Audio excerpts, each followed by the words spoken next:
Operations की जो rescue operations चलाए जाते हैं, ट्रेनिंग की हम बात कर रहे थे, वो भी हमने आपको दिखाई है कि जवान किस तरीके से ट्रेंड होकर आम लोगों की मदद करते हैं। अब वो तस्वीरें भी आपको दिखाते हैं कि कल जिस तरीके से आर्मी डे के मौके पर हिंदुस्तानी फौज ने जम्मू कश्मीर में शुरुआत की और ऑपरेशन खैरियत की इसके अंदर शुरुआत की गई है। आखिर क्या है ये ऑपरेशन खैरियत और कैसे इससे कश्मीरियों के दिल में और भी गहरी जगह बना रहे हैं फौज के जवान, आइए जानते हैं इस रिपोर्ट के जरिए। फौज ने शुरू किया ऑपरेशन खैरियत। आम लोगों की मदद के लिए आएंगे फौजी फरिश्ते।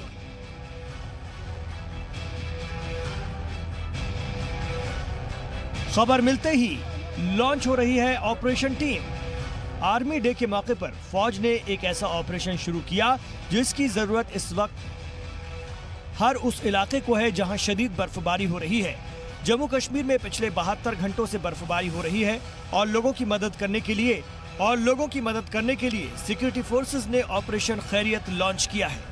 आप तस्वीरों में देख सकते हैं कि कैसे फौज के जवान बर्फ में दबे आम लोग हों या फिर साथी जवान उनकी मदद कर रहे हैं। पहले जरा इन तस्वीरों को देखिए जहां एक सिविलियन बर्फ में दबा हुआ था और फौज के जवान पूरी फुर्ती के साथ माइनस के पारे में भी सब कुछ छोड़कर इस सिविलियन को बचाने में बढ़ गए।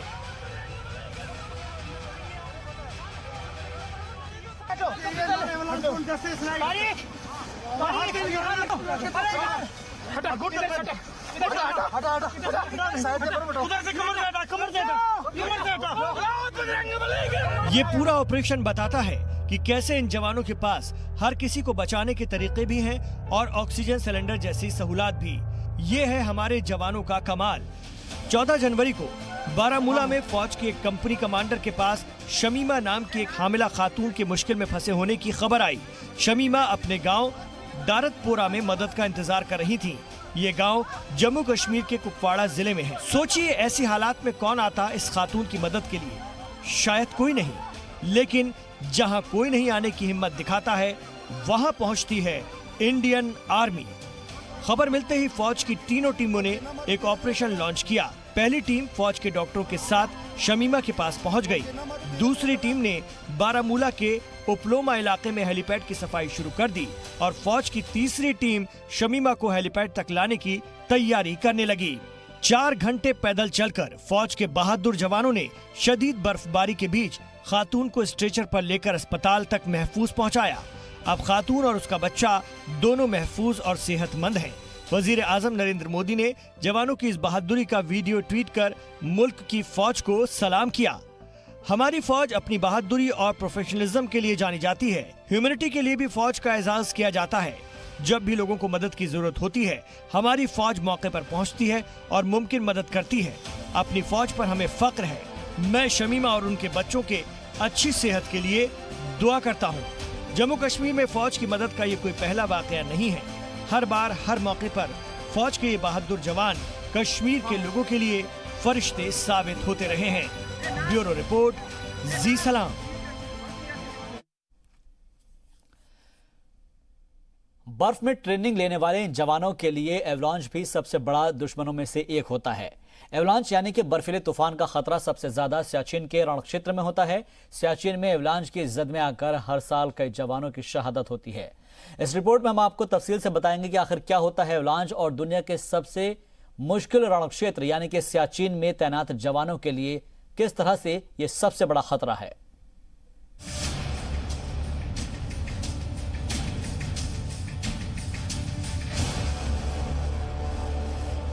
दुनिया के सबसे जंगी इलाके सियाचिन में तैनात हिंदुस्तानी फौज के जवानों के लिए दुश्मनों की गोलियों से ज्यादा खतरनाक साबित होती हैं जानलेवा सर्दी और अक्सर आने वाले बर्फीले तूफान, जिसे हम एवलांच कहते हैं। हिमालय के ऊंचे हिस्सों में एवलांच की वारदातें होती रहती हैं, लेकिन ये बर्फीले तूफान उस वक्त और भी खतरनाक हो जाते हैं जब ऊंची चोटियों पर बर्फ परत दर परत जम जाती है और बहुत ज्यादा प्रेशर पड़ने की वजह से ये परतें खिसक जाती हैं, तेज बहाव के साथ नीचे की ओर बहने लगती हैं।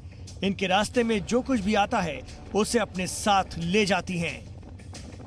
आदादोशुमार के मुताबिक सियाचिन में इससे पहले भी कई बार ऐसे हादसों में फौज के सैकड़ों जवान शहादत दे चुके हैं। -30 डिग्री से भी कम टेम्परेचर में जिंदा रहना एक बड़ा चैलेंज है, लेकिन हिंद की फौज मुल्क की हिफाजत के लिए दुनिया के सबसे मुश्किल जंगी मैदान में डटी हुई है।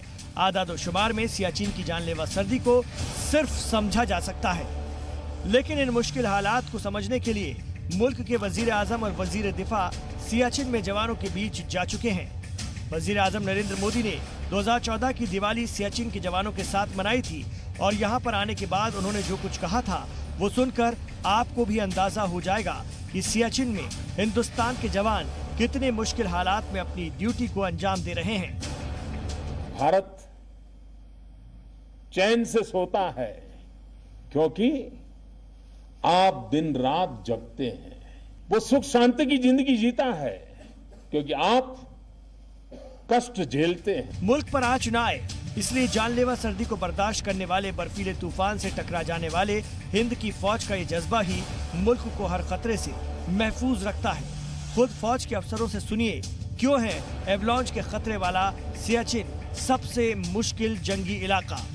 हमारे साथ base commander, Siachen base commander colonel V Hariharan है।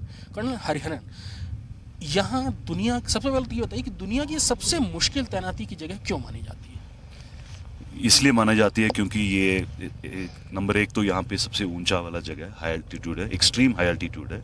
इससे कोई हायर बैटलफील्ड दुनिया में कोई नहीं है। दूसरा, ऑल्टीट्यूड की वजह से यहाँ पे ऑक्सीजन की कमी है जो शरीर और इक्विपमेंट के ऊपर बहुत ज़्यादा असर डालता है। और जहाँ तक मानसिक स्थिति की बात है, इंडियन आर्मी के सोल्जर बहुत ही बहादुर लोग हैं, उनके मानसिक स्थिति पर इतना असर नहीं पड़ता है। हड्डियों को जमा देने वाली सर्दी के बीच सियाचिन की जंगी इलाके में एवलांच का खतरा भी मंडरा रहा होता है, इसीलिए इसे दुनिया का सबसे मुश्किल जंगी इलाका कहा जाता है। लेकिन ऐसे बर्फीले तूफान हिंदुस्तानी फौज के जज्बे को कम नहीं कर सकते। ब्यूरो रिपोर्ट, जी मीडिया। वादी में बर्फबारी की वजह से मकामी लोगों को मुश्किलात का सामना करना पड़ता है। शदीद बर्फबारी की वजह से कारगिल रोड चौथे दिन भी बंद है और कारगिल से द्रास जाने वाला शाहराह भी बंद पड़ा है। तकरीबन 5 जगहों पर एवलांच की वजह से कई जगहों पर शाहराह बंद है।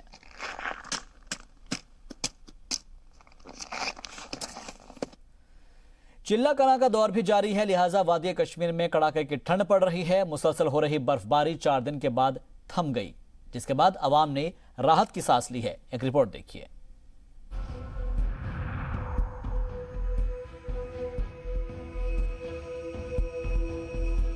वादी कश्मीर में शदीद सर्दी ने लोगों पर सितम ढाया है।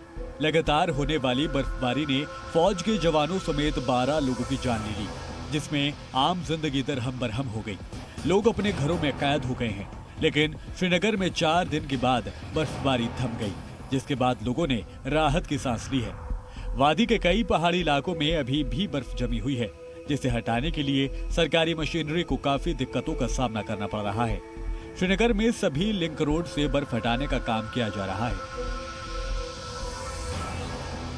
हम तो 3 दिन से लगे रहे, सोमवार से हम बर्फ उठा रहे हैं रोड में, सब रोड में, लिंक रोड में, और जो छोटे छोटे लिंक रोड हैं उनमें हम बर्फ उठा रहे हैं। तो कितनी बर्फ गिरी इन 4 दिन के? बहुत बर्फ गिरी है जी, बहुत बर्फ गिरी है। तो इससे पहले आपने देखा नहीं इतनी बर्फ गिरी है? जब हम छोटे थे उस वक्त गिरते थे, ये जो 10-20 सालों में इतना नहीं गिरे। तो कहाँ आपने सफाई की अभी? हमने जवाहरनगर क्लियर किया, पूरा क्लियर किया है।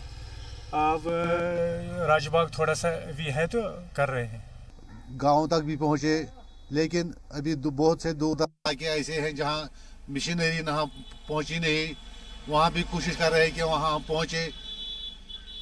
और पेड़ दरख्त उखड़ गए, जिससे काफ़ी नुकसान हुआ है, मकानों को भी नुकसान पहुँचा है। यहाँ गैस की किल्लत है, पेट्रोल की भी किल्लत हो गई थी 2-4 दिन से पहले, लेकिन अब धीरे धीरे मौसम ठीक हो रहा है और उम्मीद करते हैं कि अगले 2 दिन तक सब कुछ ठीक हो जाएगा। श्रीनगर में बर्फबारी रुकने के बाद अब लोग घरों से बाहर आने लगे हैं। आमदोरफ्त शुरू हो गई है। जनूबी कश्मीर से लेकर शुमाली कश्मीर तक किसानों के बागान को काफी नुकसान पहुंचा है। कई जगहों पर दरख्त उखड़ गए हैं, तो वहीं माचल के गुरेज और एलओसी के पास फौज की जानिब से राहत रसानी का काम भी जारी है। साथ ही तलाशी मुहिम भी चलाई जा रही है। मेरे हिसाब से तो जिस तरह से बर्फबारी हुई है, आज तक मैंने इतनी बर्फबारी कभी देखी नहीं है।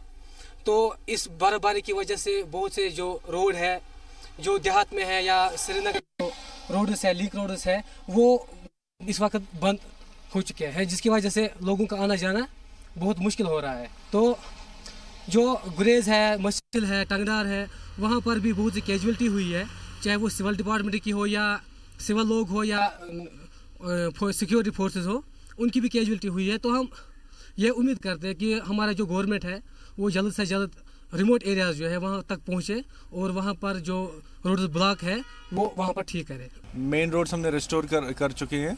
हम ऑन जॉब सुबह 6 बजे से ही थे और रात तक भी थे, और हमने अपना जितना भी जो इसके रिक्वायरमेंट्स रहती है सॉल्ट एंड इन दिस, ये हमारा स्टाफ, ये भी जेई साहब हैं और ये हमारे वर्क सुपरवाइजर्स हैं। ये ट्रैक्टर्स के साथ हम डेली कांटेक्ट में हैं और जितनी भी हैं हमारे साथ काम कर रही हैं वो सब डेली कांटेक्ट में है। तो अभी हम इंटरलिंक्स को साफ़ कर रहे हैं ताकि जो गलियों में बर्फ़ है तो वो हम उनके लिए हमने ट्रैक्टर्स छोड़े हुए हैं। हमारे सुपरवाइजर्स और जितने भी रोड गार्ड्स हैं वो उस पर लगे हुए हैं। बड़ा चैलेंज था जिस तरीके से 4 दिन बर्फबारी हो रही थी। देखिए चैलेंजिंग होता ही है, but we have to get ready for this.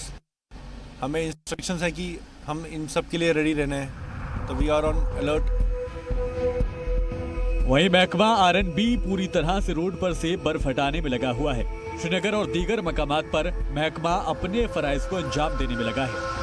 महकमे के मुलाजमीन का मानना है कि सड़कों पर जमी हुई बर्फ को हटाना किसी चैलेंज से कम नहीं है। फिलहाल बर्फबारी से लोगों को राहत जरूर मिली है, लेकिन सर्दी का सितम मुसलसल जारी है, क्योंकि जब तक चिल्लई कला चल रहा है तब तक ढंग से निजात मिलना मुश्किल है। ब्यूरो रिपोर्ट, जी मीडिया।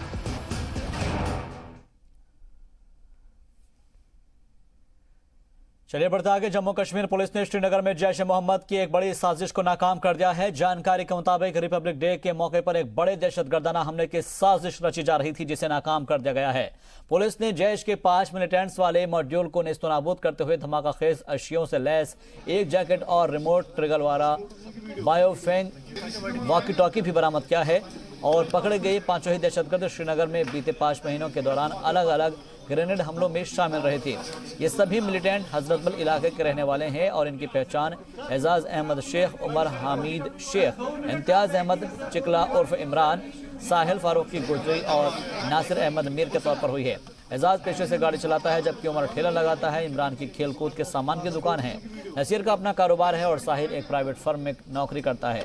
पुलिस का कहना है कि इन्हीं मिलिटेंट्स ने 26 नवंबर को कश्मीर यूनिवर्सिटी के बाहर ग्रेनेड हमला किया था। 26 जनवरी से पहले श्रीनगर में एक बहुत बड़ी ट्रेजेडी को जो है अवॉइड किया गया है। पुलिस ने दावा किया है कि उन्होंने जैश का एक मॉड्यूल बस्ट किया है जिसमें 5 लोगों को हिरासत में लिया गया है और उनके पास से आप देख सकते हैं बड़ी मात्रा में जो है एक ऐसा आपत्तिजनक सामान बरामद किया गया है जिससे बड़ी दुर्घटनाएं जो है अंजाम दी जा सकती थी। आप देखिए यहाँ पर एक्सप्लोजिव मटेरियल्स, पाउच हैं, अमोनियम नाइट्रेट है जो इस सारे सामान में है और जिलेटिन की बहुत सारी रॉड्स हैं। पुलिस का दावा है कि जो 2 ग्रेनेड अटैक्स थे हबक और उसी इलाके में, वहाँ पर वो इन्हीं लोगों ने अंजाम दिए थे और ग्रेनेड फेंक के वो फरार हुए थे। इसमें कई लोग जो है आम नागरिक घायल हुए थे।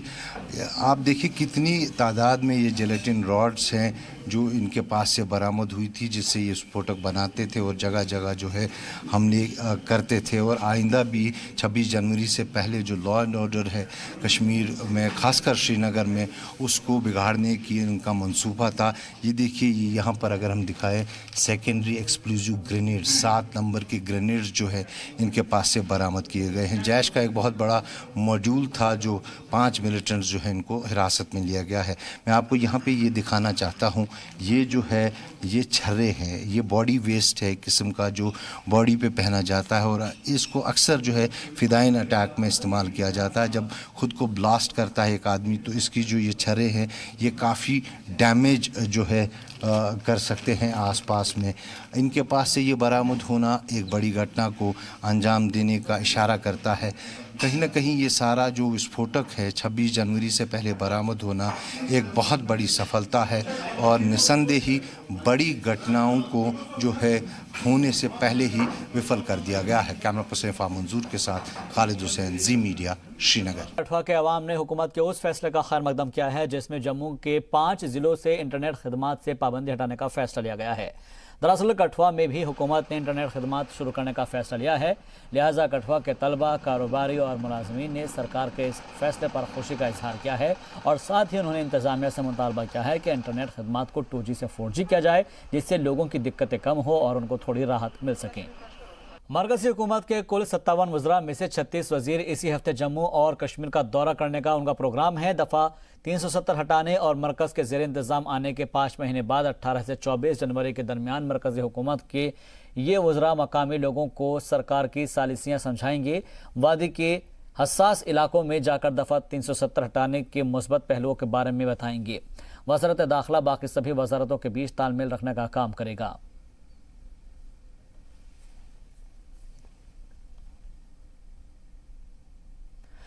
दहशतगर्दों के साथ पकड़े गए डीएसपी पर गुलाम नबी आज़ाद ने कहा है कि इस मामले की जांच गैर जानिबदाराना तरीके से होनी चाहिए और इसमें शफाफियत होनी चाहिए ताकि सच्चाई सबके सामने आ सके। जम्मू में कांग्रेस की मीटिंग में शामिल होने पहुंचे आज़ाद ने सरकार पर जम्मू कश्मीर के तय गलत नीतियां अपनाने का इल्ज़ाम लगाया है। उन्होंने कहा है कि हुकूमत की पॉलिसी के सबब और 370 हटने और यहाँ पर यूनियन टेरिटरी बनाने के बाद जितना नुकसान जम्मू कश्मीर को हुआ है उतना आज तक कभी नहीं हुआ। जनरल बिपिन रावत ने टेररिज्म को लेकर एक स्टेटमेंट दिया है। उन्होंने कहा है कि जैसे 9/11 के बाद अमेरिका ने उसामा को मार दिया वैसे ही हमें हाफिज सईद को मारा। क्या ये जिंगोइज्म है या स्टेटमेंट है? अब ये आर्मी का काम वो जाने, उनको क्या करना है उसमें हमें दखल नहीं देना है। हमारी लड़ाई किसी जनरल के साथ नहीं है, हम तो देश के साथ खड़े हैं। लेकिन सरकार की जो पॉलिसियाँ हैं जम्मू कश्मीर को लेकर वो बिल्कुल गलत है और उन गलत पॉलिसियों की हम निंदा करें। मोटर व्हीकल डिपार्टमेंट ने नेशनल रोड सेफ्टी वीक के तहत ट्रैफिक की खिलाफवर्जी करने वालों के लिए गुलाब का फूल देने का एक मुहिम चलाई है। तोहफे में ये दिए जा रहे हैं फूल और ट्रैफिक के ज़ाब्तों पर अमल करने वालों को इनामात से भी नवाजा गया। साथ ही घंटाघर चौक, मेन चौक, देसा रोड, पुल डोडा और साथ ही भदरवा न्यू बस स्टैंड के आसपास के लोगों को ज़ाब्तों के मुतालिक बेदार किया गया। इस मौके पर भदरवा के एसपी राज सिंह गौरिया, डोडा के ARTO भी मौजूद रहे। इनके हमरा SDPO आदिल रेशू भी मौजूद रहे। वाज़ेह हो कि यह मुहिम डोडा के MVD की जानिब से चलाई गई थी और जिसमें महकमा सेहत के भी ताउन से इसको पेश किया गया था। ये मुहिम ड्राइवर्स और कंडक्टरों के लिए चलाई गई थी। उन्हें ट्रैफिक ज़ाब्तों के मुतालिक बेदार किया गया ताकि इन पर अमल करने के साथ साथ हादसा से भी बचा जा सके।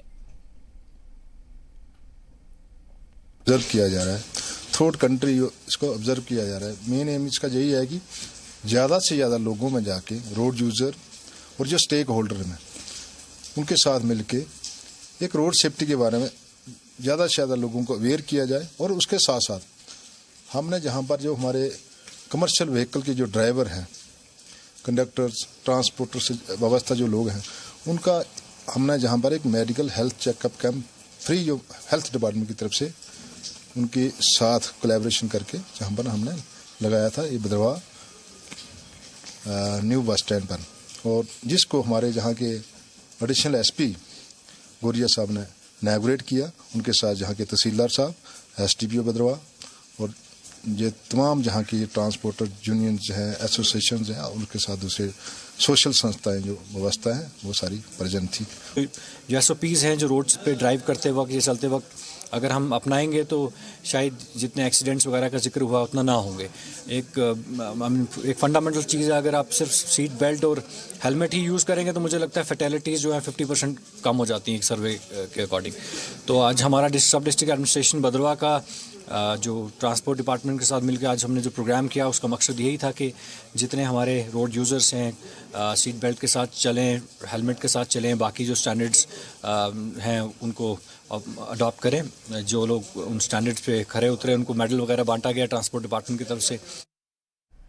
एक जानिब वजीर आजम रिहाइश स्कीम से लाखों लोगों को फायदा मिला है, लेकिन कुछ ऐसे भी हैं जो अभी तक इस स्कीम का इंतजार ही कर रहे हैं।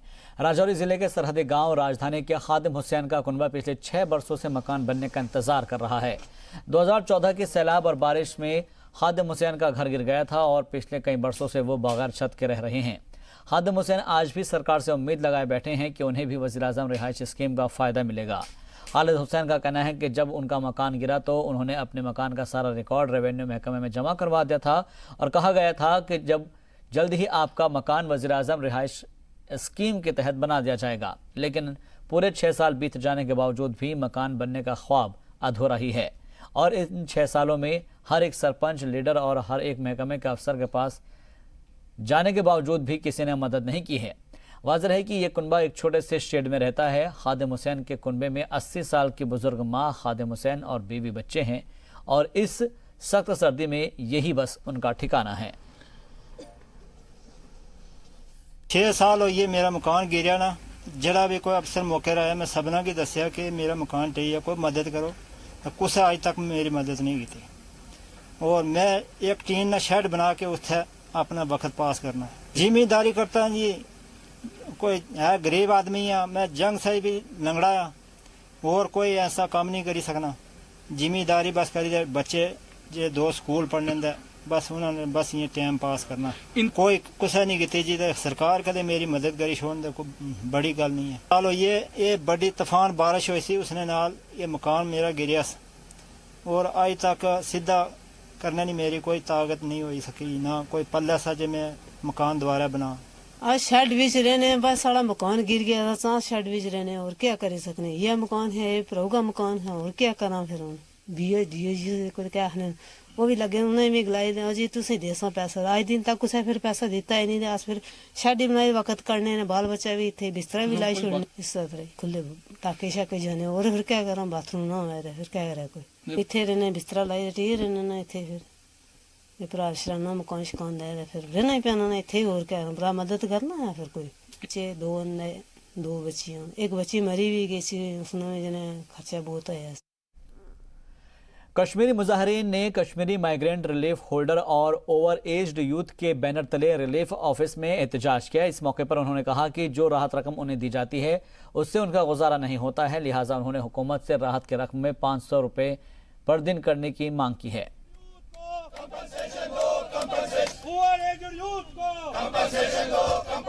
उन्होंने फारूक अब्दुल्ला साहब एज चीफ मिनिस्टर 2000 में एम्प्लॉयमेंट के लिए बहुत पसीना बहाया, लेकिन ये कश्मीरी पंडित को यहाँ से खदेड़ देना चाहते थे।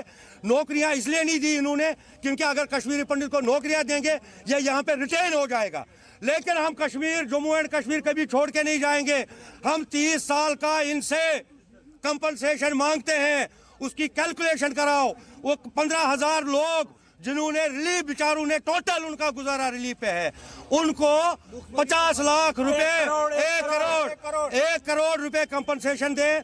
मोदी जी बहुत बोल्ड इंसान है, हम उनको नमन करते हैं। लेकिन मैं मोदी जी से अगर ये बात पहुंचती है कि मोदी जी आपके पास एक मौका है कश्मीर जाने के लिए, जो तात्पर्य जो लोग हैं जो तैयार है वो हम हैं, हम कश्मीर जाना चाहते हैं, उसमें आपको 2 चीजें करनी पड़ेगी।